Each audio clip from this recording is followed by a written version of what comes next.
Accord.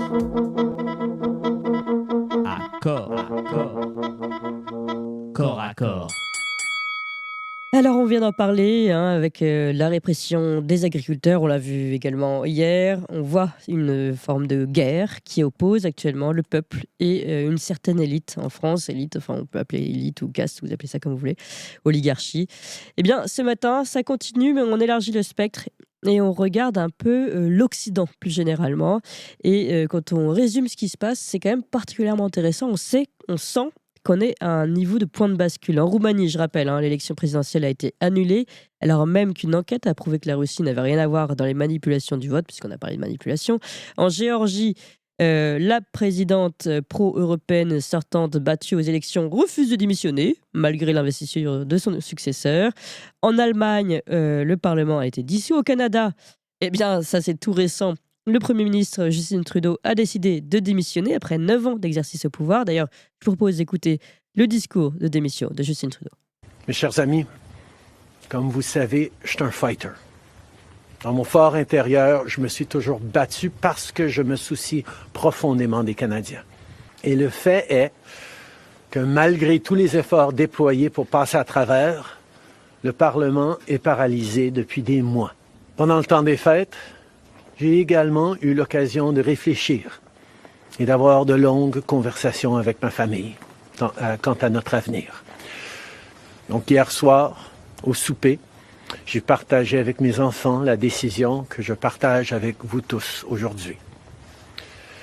J'ai l'intention de démissionner de mon poste de chef du Parti libéral du Canada et de Premier ministre une fois que le parti aura choisi son prochain chef à l'issue d'un processus national, rigoureux et compétitif. Voilà donc la démission de Justin Trudeau. Je précise d'ailleurs qu'il y a un article au Point sorti hier qui explique que le niveau de détestation de Trudeau au Canada ressemble à celui qui accable Emmanuel Macron ici. Je dis ça, voilà, je le mets de côté. Alors, on regarde aussi ce qui se passe avec Donald Trump et notamment Elon Musk, alors là, qui joue en ce moment vraiment le rôle d'influenceur, on peut dire, avec son réseau social X, puisqu'il affiche son soutien à des partis souverainistes patriotes en Europe. On l'a vu en Allemagne avec l'AfD et au Royaume-Uni, notamment avec Reform UK. Voilà donc de quoi créer un mouvement de panique généralisé auprès d'une caste dirigeante occidentale. Et là, justement, cette caste dirigeante, je vous propose de l'écouter. D'abord Emmanuel Macron, puis Nathalie Loiseau. Emmanuel Macron, c'était hier, dans la conférence devant les ambassadeurs, il accuse Elon Musk de monter une internationale réactionnaire. Écoutez ça.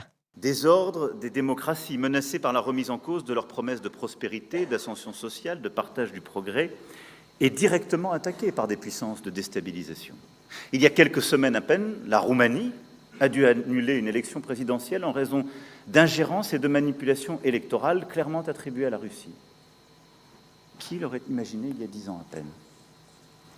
La France a été elle-même attaquée par des ingérences inacceptables dans la plupart de ses territoires ultramarins, et tout particulièrement en Nouvelle-Calédonie ces derniers mois, par l'Azerbaïdjan, qui pensait là régler ses propres incompréhensions du fait que nous défendons le droit international et l'Arménie.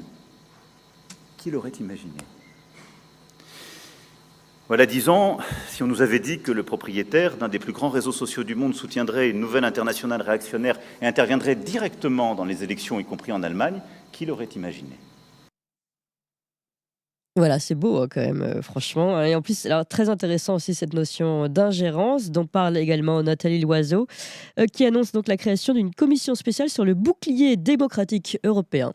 Le bouclier démocratique européen qui est donc un bouclier pour nous défendre d'une voix du peuple qui finalement ne doit pas être entendue. On écoute Nathalie Loiseau. Vous savez à quel point je suis mobilisée contre les ingérences étrangères dans nos démocraties. Et ce qui paraissait un peu théorique il y a quelques années est aujourd'hui une réalité palpable. En Roumanie, un candidat créé de toutes pièces sur TikTok, d'extrême droite, pro-Poutine, complotiste, est arrivé finaliste du premier tour de l'élection présidentielle. Il y a eu TikTok en Roumanie, il y a tous les réseaux sociaux en Moldavie, ailleurs, des votes qui sont achetés par des pro-russes, une volonté délibérée de Vladimir Poutine en particulier de faire la guerre à nos démocraties. Aujourd'hui, on ne peut plus dire qu'on ne le sait pas. On le voit, on le subit. Alors c'est nous protéger, c'est créer un bouclier démocratique. C'est ce qu'a annoncé Ursula von der Leyen. Et c'est ce que ce Parlement s'apprête à faire en créant une commission dédiée au bouclier démocratique. Voilà, nous sommes sauvés grâce à cette commission dédiée au bouclier démocratique qui sauvera la démocratie vue selon cette caste particulière. Alors, pour en parler et comprendre tout ce qui se passe, parce qu'on sent vraiment que c'est très fort et qu'il y a une forme de précipitation dans le temps de cette crise et de cet affrontement entre une caste oligarchique et le peuple, eh bien, nous sommes avec Guilain Benessa et Nicolas Birkovitch. Bonjour Guilain Benessa. Bonjour Clémence Studiakova. Bonjour. Merci beaucoup d'être avec nous. Vous êtes avocat, docteur en droit, enseignant à l'Université de Strasbourg, auteur de nombreux livres dont Le référendum impossible, comment faire taire le peuple. Alors là, Dieu sait qu'on est dedans. Aux éditions L'Artilleur ou encore On marche sur la tête, la France, l'Union européenne et les mensonges. Toujours aux éditions L'Artilleur. Nicolas Mirkovitch, bonjour. Bonjour. Merci d'être avec nous, analyste géopolitique, président de l'association Ouest-Est, auteur de Bienvenue au Kosovo, aux éditions du Rocher, ou plutôt L'Amérique Empire, qui est peut-être plus un autre sujet, aux éditions Temporis.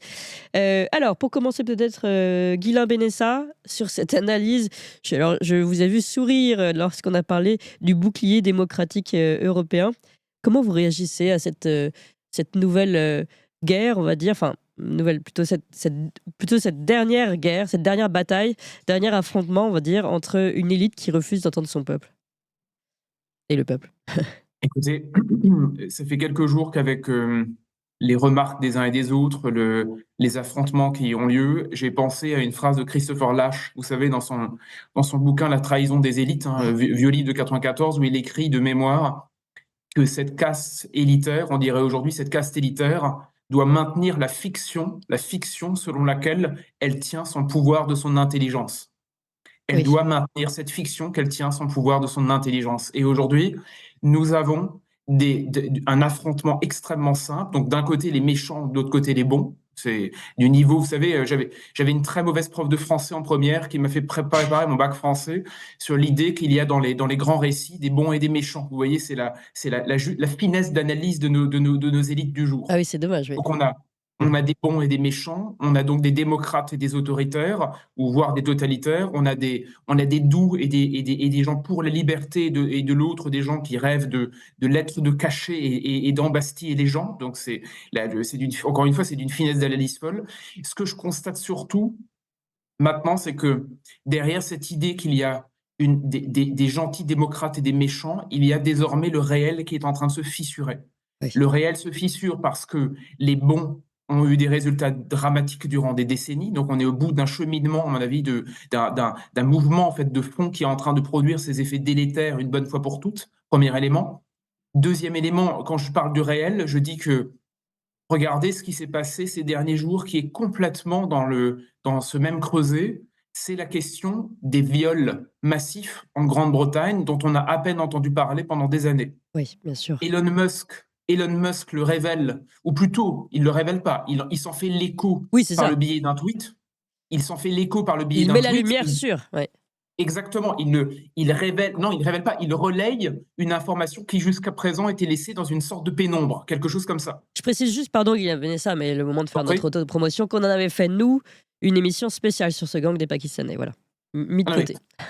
Clémence, comme d'habitude, vous êtes toujours aux premières loges de ce que les autres ne révèlent qu'avec des mois de retard, voire des années dans ce cas de figure. Ce que je veux dire par là, c'est que on reproche à Elon Musk d'avoir révélé, ou plutôt d'avoir relayé cette information, on lui reproche là, donc ce serait, selon Nathalie Loiseau, Emmanuel Macron et tous les autres, une ingérence d'Elon Musk dans la politique européenne. Je rappelle, et on en a déjà parlé à votre antenne, que le 11 novembre 2024, il y a désormais même pas 2 mois, le jour où nous célébrions les morts de la Grande Guerre, nos poilus, et plus largement les morts sur le champ de bataille français au nom de la France, Alexander Soros, le fils de George Soros, était invité à l'Élysée et à dîner face à Emmanuel Macron. Alors nous parler d'ingérence, nous parler d'illégitimité, nous dire que ces méchants essayent d'influencer les bons, c'est oublier que depuis des décennies, nous, Européens, et nous, camp occidental, on va dire au sens le plus large, tentons de dicter les règles du jeu en affirmant tous azimuts qu'il n'y a qu'un seul camp, le nôtre, et que dès qu'un autre camp surgit, ce sont les méchants que nous essayons à tout prix de déstabiliser.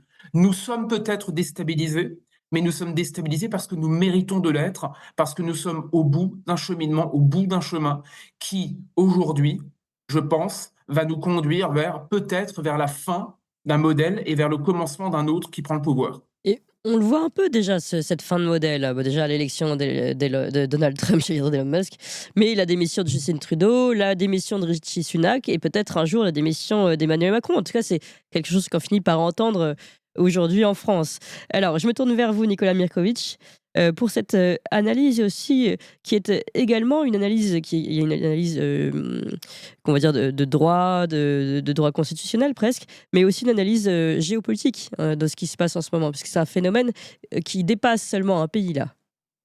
Ouais, il faut être complètement gonflé quand on est Emmanuel Macron de parler d'ingérence de pays étrangers ou d'un individu. Elon Musk, pour l'instant, même s'il va travailler avec Donald Trump, ne fait pas partie du gouvernement américain. Il fait qu'une seule chose, c'est exercer sa liberté d'expression, qui est censée être un des piliers de nos démocraties occidentales. On n'arrête pas de faire des guerres, de dire au monde entier qu'il faut de la démocratie. Et quand on exerce la démocratie dans un sens qui ne convient pas aux atlantistes qui sont au pouvoir, tout d'un coup, voilà, il faut faire un bouclier contre cette liberté d'expression. Alors que nous, Français, nous avons participé à des politiques de déstabilisation dans le monde entier. Et je veux dire, tous les pays font de l'influence, mais là, je parle vraiment de déstabilisation. La France aurait pu éviter la guerre en Yougoslavie, la France aurait pu éviter la guerre en Libye. Pourquoi est-ce qu'on est allé en Libye, bombarder, tuer Muammar al-Kadhafi? On a participé à ça aussi. Radio France Internationale, qu'est-ce qu'elle fait? C'est la voix de Paris à l'étranger. Alors, je ne suis pas en train de dénoncer les réseaux d'influence de la France à l'étranger, parce que tous les pays le font et c'est important qu'on en ait des réseaux d'influence. Mais là, on parle de déstabilisation, de guerre, de morts, de guerre civile, des centaines de milliers de morts, des millions de morts même, si on regarde les guerres de l'OTAN. Donc, je pense qu'il y a beaucoup d'hypocrisie. Et on voit en effet, et je souscris complètement à ce que dit Guylain il y a quelques instants sur le texte de Christopher Lasch, enfin son livre, sur ce décalage total qu'il y a entre une élite qui est vraiment une caste, je dirais plus que ce n'est pas une véritable élite, qui nous dirige, qui est sûre d'elle-même, qui est complètement déconnectée du peuple, qui en a rien à faire du peuple. S'ils en avaient quelque chose à faire, on ne serait pas dans la situation dans laquelle on est aujourd'hui, avec un taux avec des résultats scolaires, notamment en France, qui sont catastrophiques, des hôpitaux qui n'arrivent pas à répondre aux demandes du public, avec une sécurité qui est inexistante. Des agriculteurs en fin de parcours. Voilà. Donc, dans tous ces domaines-là, cette caste a échoué. Elle nous donne encore des leçons sur ce qu'on a le droit de dire ou pas dire. Alors qu'elle fasse son travail, qu'elle serve le peuple, qu'elle fasse les missions qui lui ont été accordées par le suffrage, et ensuite elle pourra donner des leçons sur ce qu'on a le droit de dire ou pas dire. Et ce qui est quand même intéressant, c'est de voir que enfin, on a l'impression que les lignes bougent et que les personnes se rendent compte que ce n'est pas une question de droite ou de gauche, c'est une question de liberté, c'est une question des valeurs qui fondent le bien commun que nous avons à défendre ensemble. Est-ce que nous voulons une société où il y a des choses qu'on n'a pas le droit de dire? Est-ce que nous voulons une société où on a le droit d'accepter l'ingérence des États-Unis dans nos affaires ou notre ingérence dans d'autres pays, mais que dès qu'il y a un candidat qui gagne et qui serait pro-Poutine, forcément, il a été payé par Moscou. D'autant plus que lui, s'est jamais défini comme candidat pro-Poutine. Il a dit « je veux la paix ». Et tout d'un coup, donc, dans nos médias, ça devient « ah, il veut la paix, donc il est pro-Poutine ». Enfin, c'est le monde à l'envers. Surtout que l'agence fiscale roumaine a bien prouvé que c'était plutôt une tentative de manipulation d'élections roumaines venue de la majorité et donc pas du tout de Călin Georgescu. Donc, exactement, c'est nous qui sommes les maîtres de la manipulation. Il ne faut pas oublier, je pense que les Russes, ils ont beaucoup à apprendre de nous. Alors, pardon. Je voulais revenir sur ce terme d'ingérence, que je trouve ça particulièrement intéressant, la manière dont il est utilisé.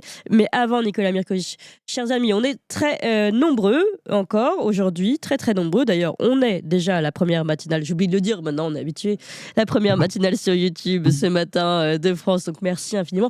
En revanche, on a très peu de likes et de pouces sous cette vidéo. Et vous savez que c'est très important pour être bien référencé.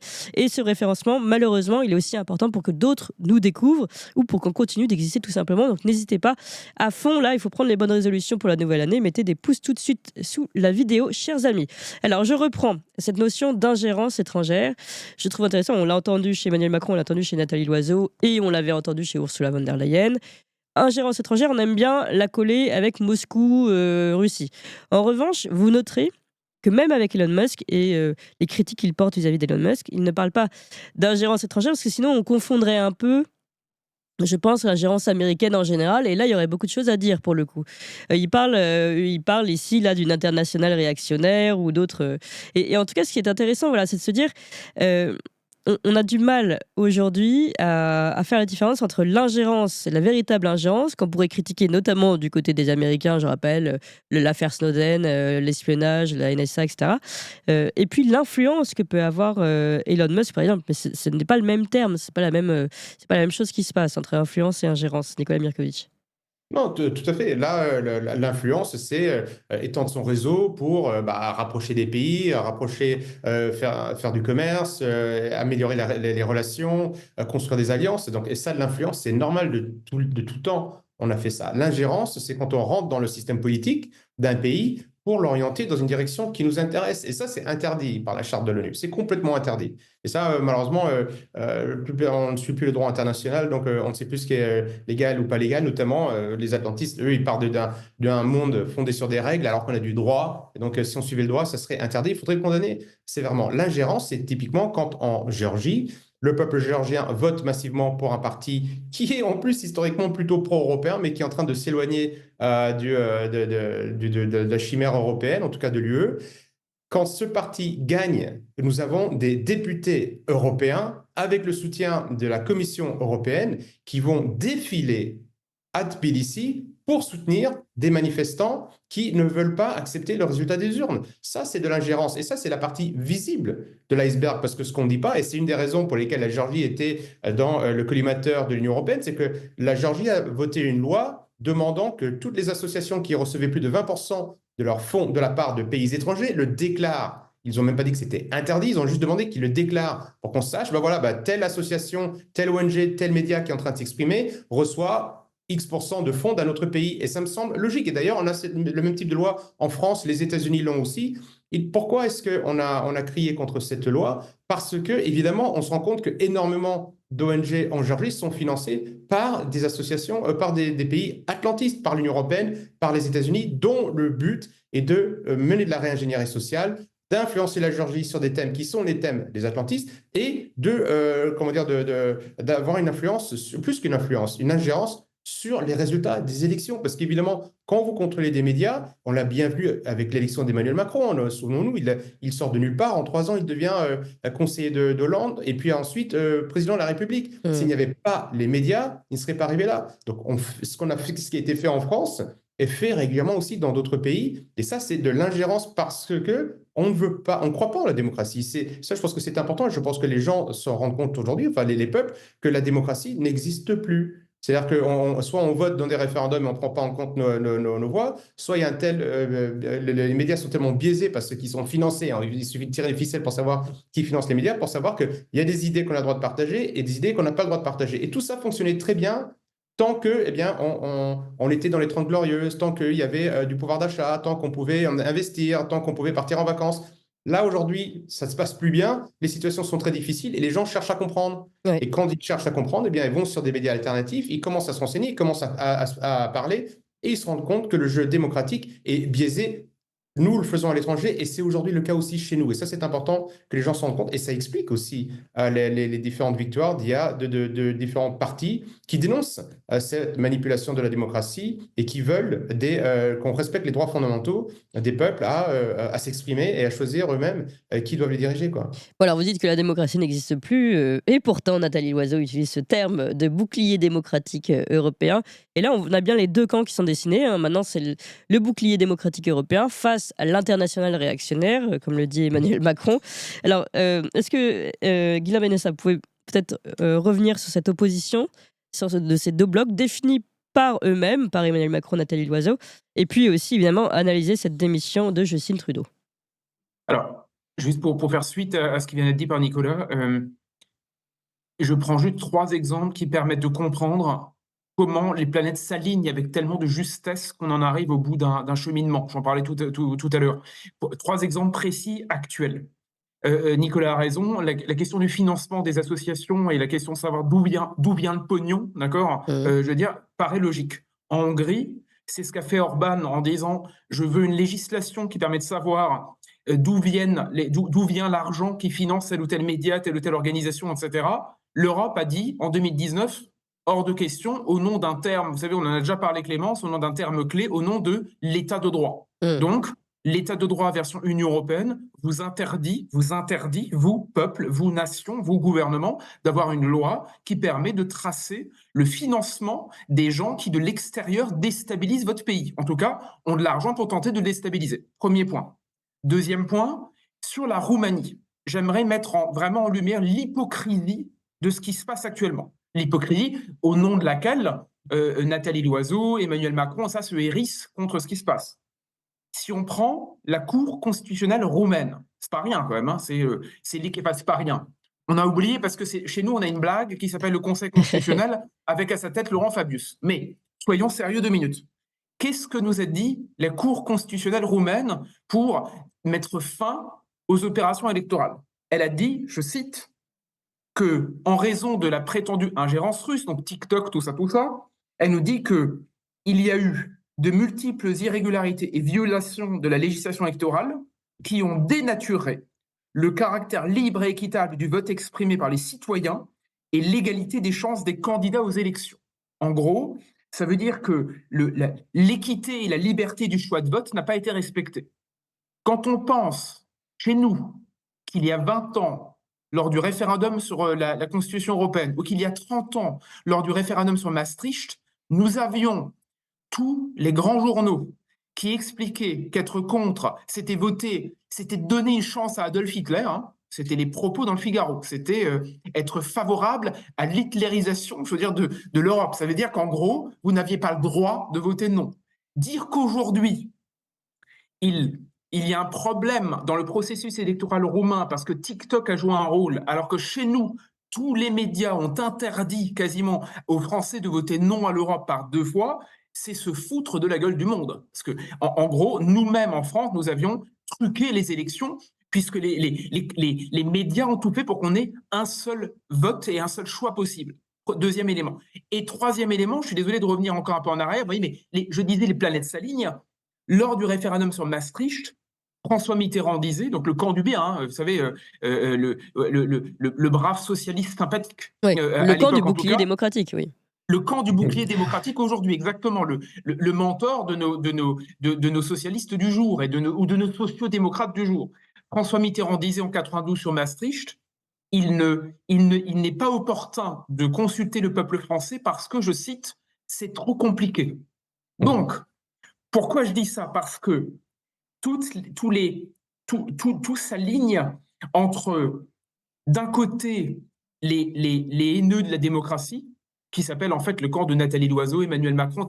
Ils détestent la démocratie. Pourquoi? Vous savez, parce que la substantifique moelle de la démocratie, ça s'appelle le populisme.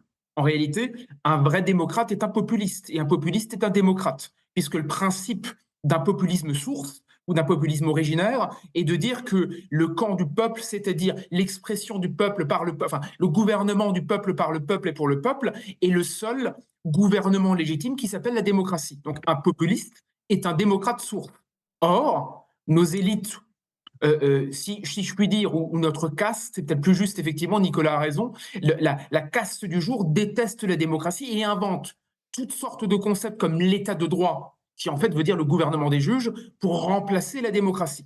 Donc, je finis simplement en disant que ce qui est très intéressant à mon sens, c'est que l'arc actuel qui va de Javier Milei à Donald Trump, qui va d'Orban je veux dire, aux nouveaux populistes, si je puis dire, d'Europe de l'Est, qu'ils viennent de Géorgie ou qu'ils viennent de Roumanie. Je ne pense pas qu'ils soient tous les mêmes du tout. Quand on regarde dans le détail, il y a des vraies distinctions par pays, et non par culture, par impératif national, et par des obligations ou des objectifs qui ne sont pas les mêmes selon les pays. C'est d'ailleurs, soit dit en passant, encore heureux, puisque l'international réactionnaire dont parlait Emmanuel Macron, c'est en fait un conglomérat de gens qui n'ont pas tous les mêmes intérêts. Pour une raison simple, ce sont des souverainistes. Ouais. Chaque souverainiste de son pays n'a pas le même intérêt que le souverainiste d'à côté. Heureusement, ça s'appelle précisément la culture politique de chaque pays et les impératifs nationaux. Mais ce que je vois venir, et ça me rassure profondément, à la fois pour des questions politiques et des questions juridiques et économiques, c'est qu'enfin, nous redécouvrons un monde multipolaire, un vrai monde multipolaire, dans lequel chacun a ses intérêts et au bout, les gens qui ont chacun leurs propres intérêts s'allient avec les autres qui ont leurs propres intérêts. Puisqu'en fait, un souverainiste est par nature un homme respectueux de la souveraineté des autres peuples. Donc, la question n'est pas qu'il y ait des alignés qui se ressemblent, qu'il y ait des identités exactes. La question, c'est de voir émerger un monde multipolaire contre le monde unipolaire, qui est le monde de la caste et qui aujourd'hui nous ensevelit vers la pauvreté, l'échec et la faillite. Alors, deuxième question, je reste avec vous, Guilain Benessa, sur la démission de Justin Trudeau. Est-ce que ça vous inspire? Est-ce que ça pourrait inspirer la France? Et comment vous l'analysez? Alors, je veux pas être l'exégète absolu du Canada, que je connais de loin, mais évidemment, comme beaucoup de gens, j'ai suivi les 9 ans de Justin Trudeau avec une sorte de perplexité pour rester mesuré et quelque peu courtois en ce début de matinée. J'observe que Justin Trudeau, de loin, me semble effectivement, là je n'invente rien, une sorte de cousin du macronisme, ou Macron un petit cousin de Justin Trudeau. Ça dépend comment on le voit en fonction de leur antériorité ou comment dire, leur âge respectif. Ce que j'observe, c'est que il y a un essoufflement des partis au pouvoir, un essoufflement que Justin Trudeau a vécu depuis quelque temps déjà, et qui le conduisent désormais, sous couvert de réflexion lors du temps des fêtes. Je vous avoue que cette hypocrisie de dire « je me retrouve pendant 2 semaines, j'ai discuté avec ma femme et mes enfants, résultat des courses, je vois la démission comme la solution », je pense surtout qu'il a compris que ses fesses commençaient à roussir un peu et qu'il fallait foutre le camp avant que ça se finisse au bout d'une pique. Oui. Emmanuel Macron est en train de vivre le même type de déstabilisation intérieure, c'est-à-dire que les gens en ont ras-le-bol d'Emmanuel Macron. Le peuple en a assez, et il y a, je ne dis pas qu'il finira au bout d'une pique, mais il y a quelque chose comme un feu qui commence à monter. Vous vous rappelez, il y a 6 mois, je vous disais, Emmanuel Macron ne tiendra pas, je vous disais ça dès début juillet. Aujourd'hui, j'observe que même le Figaro, qui reste franchement un organe...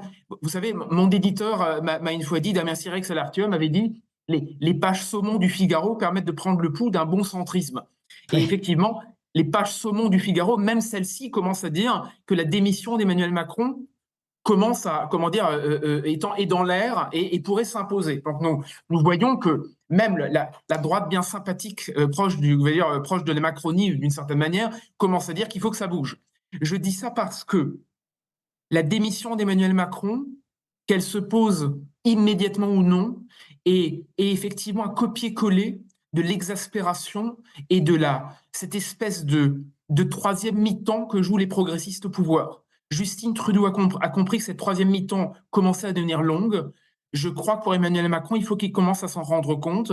S'il décide de jouer cette troisième mi-temps trop longtemps, soit il achèvera le régime une bonne fois pour toutes, c'est peut-être ce qu'il a envie de faire quelque part, peut-être même que ses commanditaires veulent une bonne fois pour toutes mettre fin à la Ve République dans laquelle il reste cette trace indélébile qui s'appelle le référendum, même si on ne le pratique plus. Ou alors, Emmanuel Macron, peut-être par hubris, s'imagine qu'il tiendra, alors qu'il sera poussé à bout par ses propres commanditaires, c'est-à-dire qui le pousseront à la démission. Oui, eh bien, on va, Nicolas Mirkovic, même question autour de Justin Trudeau, de sa démission, de ce que signifie cet essoufflement, en effet, comme le disait Guilain Benessa, d'une certaine caste au pouvoir depuis longtemps. On voit bien que c'est un essoufflement qui se généralise sur différents pays, et comment ça pourrait éventuellement inspirer la France. Je rappelle cet article du Point, cet entretien du Point du 6 janvier, signé par l'ancien chef du Parti québécois, Jean-François Lisée. Le niveau de détestation de Trudeau au Canada ressemble à celui qui accable Macron ici. Voilà. Nicolas Mirkovic, d'abord sur Trudeau, si on reste, on cible sur Trudeau et ensuite on élargit. Je pense que c'est tout à l'honneur de Trudeau de démissionner. C'est clair qu'il a fait énormément de mal au Canada depuis longtemps. Et voilà, il a l'honneur de dire je démissionne, ce que beaucoup de politiques n'ont pas, malheureusement, dans le camp occidental en ce moment. Il faut voir aussi comment est-ce qu'il a mené sa politique au Canada. On a des politiciens aujourd'hui qui sont élus par le peuple, qui sont des ministres du peuple. Les ministres, l'étymologie, c'est servir, mais qui, une fois élus, n'appliquent pas les programmes qu'ils ont proposés et qui font leur propre loi. Donc, ils gouvernent pour eux, pour leur caste, pour leurs intérêts. Et voilà ce qu'il a fait. Et puis, on voit la gestion catastrophique qu'il a eu du Covid, la gestion catastrophique qu'il a de l'économie, l'endettement du Canada, l'endettement de la plupart des pays atlantistes. On n'en parle pas. Il y a un fil rouge entre tous les pays atlantistes, c'est qu'on est tous super endettés auprès de grandes banques. au bout d'un moment, lui, il a dit, je ne peux pas continuer. Et en plus, les Canadiens sont la gonde. C'est-à-dire que même ces élus de son propre parti, quand ils sont sur le terrain, ils se font houspiller par le peuple canadien, enfin les Québécois et les Canadiens britanniques, qui, eux, ne comprennent pas ce qui se passe, parce que c'est le même sujet. Ils ne voient pas le pouvoir d'achat, ils ne voient pas la sécurité, ils ne voient pas tout ce que leur promettent les politiciens. Donc je pense que c'est à son honneur de démissionner. On va voir Perriot, si c'est lui qui prend la suite, qu'est-ce que ça donnera. Mais c'est évident qu'il faut tourner une page. Il faut tourner une page à ces politiciens qui sont complètement déconnectés, hors sol, et qui sont tous formés. C'est le même moule, hein. On n'a pas des politiciens qui seraient ou de droite ou de gauche. Ils sont tous atlantistes, ce sont tous des mondialistes, ce sont tous des personnes qui ne veulent pas le débat démocratique, qui nous disent ce qui est bien, ce qui n'est pas bien, et qui laissent se détricoter l'État dans chacun de ces pays. L'état de droit, ça c'est certain, mais aussi toutes les administrations, le service public est en train de se déliter dans l'ensemble de ces pays. Et donc, il y a une partie de la population qui s'enrichit, qui s'en sort énormément, et le reste de la population qui s'appauvrit. Et pendant longtemps, ils avaient les médias pour nous dire que cet appauvrissement était bon pour nous. Enfin, ils ne le disaient pas comme ça, mais c'était un peu le fait. Et là, aujourd'hui, les personnes se rendent compte, grâce aux médias alternatifs dont on dispose, que c'est faux et qu'il y a quelque chose d'autre à mettre en place. Alors, juste encore un mot sur Justin Trudeau. Apparemment, l'une des raisons principales de sa mise en difficulté, c'est, vous l'avez dit, l'état de la dette, l'état économique du Canada, et puis l'arrivée au pouvoir de Donald Trump, qui a décidé aussi de mener une nouvelle forme de guerre économique contre le Canada. Est-ce que ça, c'est aussi quelque chose auquel il faut qu'on se prépare, nous tous? C'est-à-dire, il y aura peut-être aussi de nouvelles règles imposées par Donald Trump qui vont changer les choses. Mais oui, Donald Trump a enlevé le filtre et Musk encore plus. Et il parle comme il pense. Donc, il y a dans cet empire américain cette volonté de contrôler au maximum ce qu'ils peuvent au niveau mondial. Ce n'est pas nouveau. Les États-Unis ont été créés, comme Noam Chomsky dit que les États-Unis sont le seul pays au monde qui a été créé comme un empire dès le départ. Donc, il y a plein de belles choses qu'on voit dans ce que fait Trump, de ce que fait Musk, notamment sur la liberté d'expression. Et ça, c'est génial. Et il faut et ça a ouvert des brèches dans lesques il faut qu'on se faufile, parce qu'il faut qu'on fasse tomber. On s'engouffre même, puisque se fouiller, il faut qu'on y aille en masse. Oui, en masse, vraiment c'est indispensable pour qu'on en profite pour faire tomber les menteurs. On est dans des régimes de menteurs et il faut faire tomber le mensonge et faire triompher la vérité. C'est indispensable. Et ça, c'est génial. Et ça, il faut en profiter. Pour autant, penser que le salut des Français provient de Donald Trump, c'est faux. C'est archi faux. Trump aura beaucoup de mépris pour un peuple qui ne se respecte pas et pour un président d'un peuple qui ne se respecte pas. Donc, si nous, on continue à être le protectorat des États-Unis, à se comporter comme un protectorat, ce que nous faisons depuis la fin en tout cas, depuis la fin de De Gaulle, on va dire peut-être Pompidou. N'oublions pas que De Gaulle n'arrêtait pas de dénoncer le snobisme anglo-saxon de la bourgeoisie française, que De Gaulle s'est battu pour la souveraineté des Français. Si on ne se bat pas comme un peuple souverain, on sera traité comme un pays satellite. Ce que feront les États-Unis, c'est Brzezinski qui nous dit on est un protectorat globalement comme l'étaient les protectorats sous l'Empire romain. Et lui va chercher à défendre l'intérêt des Américains. Donc si ça veut dire nous vendre le gaz de schiste américain au lieu qu'on commande du gaz russe ou qatari ou algérien, ils le feront parce qu'ils vont servir leurs intérêts. Donc il faut juste qu'on fasse attention sur le bienfait de cette vague de liberté d'expression, de retour aux fondamentaux, de plébiscite du peuple. Ça, c'est fantastique. Mais il ne faut pas qu'on pense que le salut va venir d'outre-Atlantique. Le salut viendra à partir du moment où on aura réussi nous-mêmes à mettre en place en France des responsables politiques qui sont capables de défendre nos libertés, de respecter notre Constitution et de laisser la parole au peuple. Alors, si on élargit maintenant un peu le cercle et qu'on regarde ce qui se passe un peu partout, on l'a dit, Trudeau, mais il y a aussi eu les nouvelles élections provoquées par Scholz, Rishi Sunak qui démissionne. On voit quand même qu'il y a une forme de... Pardon ? Il y a Kicker en Autriche, Herbert Kicker, qui est le FPO, qui doit monter un gouvernement. Et quand le FPO avait été numéro 1, était sorti vainqueur des urnes, il y a quelques 10-15 années, je ne sais plus combien c'était, mais c'était la catastrophe. On parlait en France officiellement de boycotter l'Autriche. Le guide du routard avait mis un bandeau noir sur ses guides, n'allez surtout pas là-bas. Et là, maintenant, malgré ça, et ça c'est intéressant, malgré le rouleau compresseur du mensonge, des manipulations, au bout d'un moment, on voit ce bon sens populaire qui, lui, ne se fait plus avoir. Et qui, malgré tout le mal qui a été dit sur ce parti, eh bien, continue de voter pour lui et voit que lui comme solution à leurs problèmes. Et ça, c'était aussi un exemple dont on pourrait parler. Est-ce que c'est aussi ça qui peut expliquer le fait que, en tout cas, on sente cette caste s'exciter et sortir les dernières armes, c'est-à-dire ce fameux bouclier démocratique européen. On ne sait pas encore ce qui va en sortir, mais on imagine de la censure, on imagine toujours moins de liberté d'expression. Guilain Benessa, et pour conclure, est-ce que c'est ça en fait? Est-ce qu'on est en train de vivre les dernières heures d'un système qui est en train de mourir et donc qui sort ses derniers arguments, on va dire, ses dernières défenses? Écoutez, Clémence, pour tout vous dire, je relisais avant-hier soir le C'était de Gaulle de Perfit. Et au début, il y a une interprétation extrêmement intéressante de la situation en 1946 du général de Gaulle, où Perfit lui demande pourquoi est-ce qu'il n'a pas immédiatement après la guerre préparé la Ve République? Pourquoi est-ce qu'il n'a pas imaginé tout de suite un relèvement? Pourquoi est-ce que finalement il a attendu 12 ans avec cette longue traversée du désert pour attendre d'être sorti de ces pénates de Colombey par la 4e pour créer la Ve République? Et de Gaulle répond: j'avais besoin que le chaos parvienne à son terme pour qu'on puisse venir me chercher. Et Oui. il dit, et il répond, et il précise à Monsieur Perfit, je ne suis pas un homme de la corporation. Alors, pour moi, tout est dit. Ça veut dire que le chaos doit parvenir à son terme pour qu'enfin nous puissions envisager quelque chose comme une sortie de piste. Il n'y aura pas je ne crois pas du tout à la remédiation. Vous savez, c'est comme les remédiations orthographiques par les nouveaux pédagogues. On pense qu'avec quelques tuteurs et quelques cours de soutien, on va sauver une école française qui est au bord de l'abîme. Ça n'existe pas. C'est-à-dire qu'il faut recommencer à zéro. Ce qui est pratique pour nous, Français, avec les sorties d'Elon Musk ou les sorties de Donald Trump, et je rejoins complètement ce que Nicolas vient de dire, c'est qu'il y a un appel d'air. Ça veut dire que ça expose les limites de nos propres incuries, ça expose les impasses dans lesquelles nous sommes, ça expose les mensonges dans lesquels nous sommes, plongés depuis longtemps par nos propres dirigeants, à l'image de la question des crimes de masse en Grande-Bretagne. En gros, Elon Musk n'aurait pas foutu le bazar par un tweet, on n'en serait pas là à en discuter à heure de grande écoute. Et d'ailleurs, Clément, je vous rends tout à fait hommage parce que Toxin, par exemple, fait complètement le travail en ayant cette faculté de lever la chose pour que la dislocation, la déshérence et la trahison des élites se voient davantage.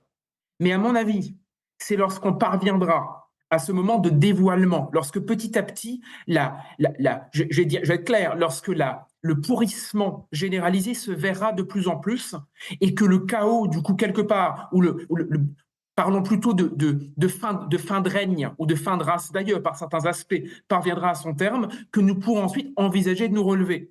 Et je pense que du coup, toutes les crispations qu'on a sur les juges qui ont pris le pouvoir, sur l'espèce de moraline généralisée, sur le prétendu bouclier démocratique, sur l'hystérie des élites. C'est une hystérie collective, il faut le dire, c'est une espèce de panique généralisée. Elles sont les derniers feux d'un monde parvenu à son terme, qui veut éviter à tout prix que dans cette fin de règne, quelque chose enfin se relève. Mais de toute façon, je suis très spenglérien d'une certaine manière, je l'ai toujours assumé. Il y a de toute façon un relèvement de civilisation qui surviendra à cette fin. Il n'y a qu'à espérer pour nous que cette fin parvienne le plus vite possible, mais que ce pourrissement ne dure pas encore trop longtemps, parce que chaque fois qu'il met un peu plus, que la troisième mi-temps dure trop longtemps, si elle dure trop longtemps, elle risque chaque jour un peu plus de mettre tout le monde au tapis, qu'il soit fonctionnaires, ingénieurs, évidemment agriculteurs, ou évidemment à l'hôpital les infirmiers. Oui. Tous ces gens vont crever un peu plus longtemps si malheureusement cette fin de règne joue encore un peu trop longtemps cette troisième mi-temps. La prolongation. Merci beaucoup à Exactement. tous les deux, Guilain Benessa, Nicolas Mirkovic. Je rappelle, Guilain Benessa, votre livre Le référendum impossible, comment faire taire le peuple, aux éditions L'Artilleur, ou encore On marche sur la tête, la France, l'Union européenne et les mensonges, toujours chez L'Artilleur. Nicolas Mirkovic, L'Amérique Empire, aux éditions Temporis, ou Le chaos ukrainien, que vous pouvez trouver, qui est auto-édité sur Amazon. Merci beaucoup à tous les deux pour cette riche analyse de ce qui se passe. En tout cas, on l'a compris, nous sommes dans une précipitation du temps sur cette chute d'une certaine oligarchie. À suivre évidemment